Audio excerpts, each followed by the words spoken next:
Olá pessoal, aqui é Leonardo Montes, trazendo mais uma reflexão para o canal Umbanda Simples. E hoje o nosso tema é as entidades mais poderosas da Umbanda. Se você quiser ouvir outras reflexões, acessa youtube.com/Umbanda Simples. Lembre-se de se inscrever, ativar o sininho de notificações e nos ajude compartilhando os nossos conteúdos, beleza? Muito bem. Eventualmente, eu me deparo com alguma lista top 10 da Umbanda. Seja top 10 os caboclos mais poderosos, os exus mais poderosos, as crianças mais poderosas, as pombagiras mais poderosas, etc. Talvez você também já tenha visto alguma lista assim. E se você já viu mais de uma vez esse tipo de lista, você deve ter observado que são listas diferentes. Cada um que escreve a lista coloca o seu top 10, então não há concordância. Isto quer dizer que essas listas são simplesmente opiniões de seus autores, que cá entre nós é uma completa e absoluta viagem na maionese. E é isso que eu vou explicar para vocês. Quando eu comecei os meus estudos em Umbanda, uma das primeiras coisas que o velho me ensinou é: lembre-se que você estará conversando com um espírito, você não está conversando com Deus. Muita gente esquece, procura agir de Umbanda como se estivessem conversando com Deus, fazendo exigências e apontamentos que elas gostariam de fazer ao Criador, mas não tendo acesso ao Criador, então vai o guia mesmo. Isso é um erro. Nós estamos conversando com espíritos. E a próxima pergunta que devemos nos fazer é: e quem são os nossos guias? E eu respondo: os nossos guias são espíritos que um dia estiveram encarnados como nós, viveram como a gente, acertaram como nós acertamos e erraram também como nós erramos. Eles não são espíritos perfeitos, eles não são espíritos divinizados, eles são espíritos como nós, um pouco mais experimentados, um pouco mais sábios, um pouco mais evoluídos, afinal, eles é que nos guiam e não nós que os guiamos, então eles necessariamente precisam estar alguns passos à nossa frente, mas eles não estão distantes de nós, até porque, se assim fosse, nós não conseguiríamos compreendê-los. Então, eles precisam estar mais ou menos próximos de nós para que a gente pudesse efetivamente estabelecer um contato mediúnico, dada a nossa inferioridade enquanto espíritos em marcha de progresso. Muito bem, quando uma entidade é convidada para trabalhar na Umbanda, uma das primeiras coisas que ela precisa fazer é deixar sua personalidade de lado. Por quê? Porque um dos princípios da Umbanda é o progresso espiritual através da humildade. Nenhum espírito consegue ir longe se ele estiver apegado ao seu passado, se ele tiver apego a seu nome. Então, uma das primeiras coisas que a entidade faz é deixa de lado a sua identidade, assume o nome de falangeiro, isto é, um nome simbólico, e então começa a trabalhar em algum lugar. Então, suponhamos que na vida passada o espírito ele foi, um general do exército, 5 estrelas, muito renomado, muito bem quisto no seu meio. Ele desencarnou. Como parte da sua tarefa espiritual, ele recebe o convite de trabalhar como um Exu. Vai passar por todo um treinamento no mundo espiritual, que deve levar bastante tempo. Em determinado momento, ele assume o nome de falangeiro. Vamos supor que ele, então, se apresente como um tranca-ruas. Veja bem, tranca-ruas é um nome simbólico. Você já viu alguém na vida chamando tranca-ruas? Isso não é um nome próprio, é um nome simbólico que faz referência a uma falange. Ao usar um nome simbólico, a entidade não está dizendo como ela trabalha, ela está dando dicas de em que ela trabalha. Isso é muito importante, gente. Quase todos os livros de Umbanda que eu já li até hoje erram nisso. Porque você pega o livro de uma vertente e ela está falando assim, Tranca-Ruas é do orixá tal, ele gosta de beber isso, ele se manifesta assim, os seus médios costumam ser essas pessoas, e ele trabalha muito nisso, nisso, nisso e nisso. Gente, isso não tem nada a ver. Essas sistematizações são feitas por pessoas na tentativa de explicar aquilo que não conseguem explicar.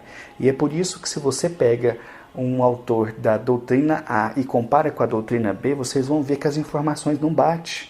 Porque cada um está escrevendo a partir do seu ponto de vista e não abrangendo a totalidade do que são as linhas de trabalho. Eu gosto de dar o seguinte exemplo. Vamos supor que eu diga para vocês aqui. Vamos pegar um exemplo real. Eu sou professor. Quando vocês ouvem que eu sou professor, vocês têm uma ideia do que eu faço. Mas eu posso ser professor de ensino infantil, posso ser professor de ensino médio, posso ser professor de ensino técnico, posso ser professor no Senai, posso ser professor na PAI, posso ser professor universitário, compreendem? Quando eu digo que eu sou professor, vocês têm ideia da profissão que eu exerço, mas vocês não têm como saber onde eu atuo, qual a minha estratégia de atuação, assim também com as entidades. Quando você ouve, por exemplo, uma entidade que diz assim, eu sou não sei o que, Exu não sei o que da Calunga. Calunga é uma referência ao cemitério. Então ele está te dizendo que ele trabalha no cemitério. Mas como ele trabalha no cemitério, qual a sua função no cemitério, você não tem como saber. E cada entidade terá um papel diferente. Entende? É como se eu dissesse, eu sou mecânico. Já vem uma ideia na sua cabeça, né? Mas eu posso ser mecânico de carro, eu posso ser mecânico de moto, eu posso ser mecânico de avião, eu posso ser mecânico de caminhão, eu posso ser mecânico industrial. Então, ao dizer que eu sou mecânico, eu estou dizendo para vocês a minha profissão e vocês podem ter uma ideia. Mas se vocês quiserem saber em que campo eu trabalho, vocês têm que conversar comigo. Assim acontece com todas as entidades. Não é possível julgar uma entidade simplesmente por um nome de falangeiro. Entendem? Isso é muito importante e, na minha opinião, é onde todos os autores de Umbanda que eu já li até hoje erram e erram feio. Porque a partir de um nome, eles querem generalizar e construir uma ideia de como a entidade é, como ela trabalha, sendo que isso é totalmente impossível, a menos que você converse com ela. Quer tirar uma prova do que eu estou dizendo? Vamos supor que você trabalha num terreiro e aí lá tem o Preto Velho, por exemplo, o Pai Benedito de Aruanda. Aí você conversa com o Pai Benedito de Aruanda e pergunta, pai, onde que o senhor trabalha? O seu trabalho espiritual como é? Aí ele vai te falar, filho, eu trabalho com isso, com isso e com isso. Aí faça o teste, vá em outro terreiro onde você saiba que tem um Pai Benedito de Aruanda e converse com ele e pergunte, pai, como é o seu trabalho? E ele vai te dizer, filho, é assim, assim, assim. O que você vai concluir? Que as entidades adotam o mesmo nome simbólico porque fazem parte da mesma falange. É como se fosse o mesmo regimento militar. Eu sou militar lá do 4º Batalhão. Isso me dá ideia de onde a entidade trabalha, qual é o seu agrupamento. Mas a sua área específica de atuação varia de entidade para entidade. 2 Pais Benedito de Aruanda não trabalharão da mesma forma, nem com as mesmas coisas. Isso é uma coisa que vocês podem testar na prática. Então, por que estou dizendo isso?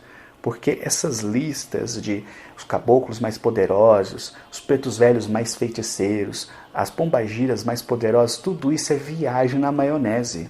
Isso se chama vaidade, ego. Tem hora que eu acho que as pessoas pensam que os guias são X-Men. Sabe, quando você é criança, assiste o X-Men e você fala, eu queria ser o Wolverine, o outro fala, eu queria ser o Ciclope, a outra fala, eu queria ser a Tempestade. Tem gente que é assim também com as entidades. Não, porque eu quero trabalhar com Exu Tranca-Ruas, né? Porque olha, Tranca-Ruas. Não, porque eu trabalho com o malandro Zé Pilintra. Zé Pilintra, então, é uma febre, né? E o nome disso é vaidade, egolatria. Qualquer médium deveria se satisfazer em ser auxiliado por uma entidade, já seria razão para soltar foguete. Então não existe razão nenhuma para fazer uma lista top 10 como se o Tranca-Ruas fosse mais poderoso que o Exu da Capa Preta. Aí o Capa Preta é mais poderoso que o Exu Veludo. Aí o Exu Veludo é mais poderoso que o Exu da Porteira. Gente, isso simplesmente não faz o menor sentido. Isso é algo totalmente humano, fruto do ego, da vaidade e no fim é só desejo de chamar a atenção. Então se você está num terreiro, está desenvolvendo e de repente, eu descobri que a entidade que trabalha comigo é não sei qual, fique feliz. É um espírito que está te ajudando. Tenha ele nome famoso ou não, não se importe com isso. Não entre nessas listas top 10. Porque, observem, esses médiuns vaidosos, eles trabalham todos com entidades famosas, todos com nomes de falangeiro famosos, melhor dizendo. Então ele trabalha com Tranca-Rua, ele recebe o Zé Pilindro, o caboclo dele é o Sete Flecha, a pombagira dele é a Maria Padilha, e assim vai, entendeu? Não que não possa acontecer essa conformação, mas é porque esses nomes eles acabaram tendo algum destaque. Então todo mundo só quer receber essas entidades com a ilusão de que elas são melhores, que elas são mais poderosas, que elas são mais fortes do que uma outra entidade que apresente um nome que não seja assim tão famoso.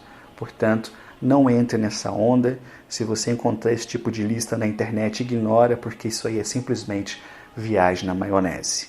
Vou parando por aqui. Um abraço.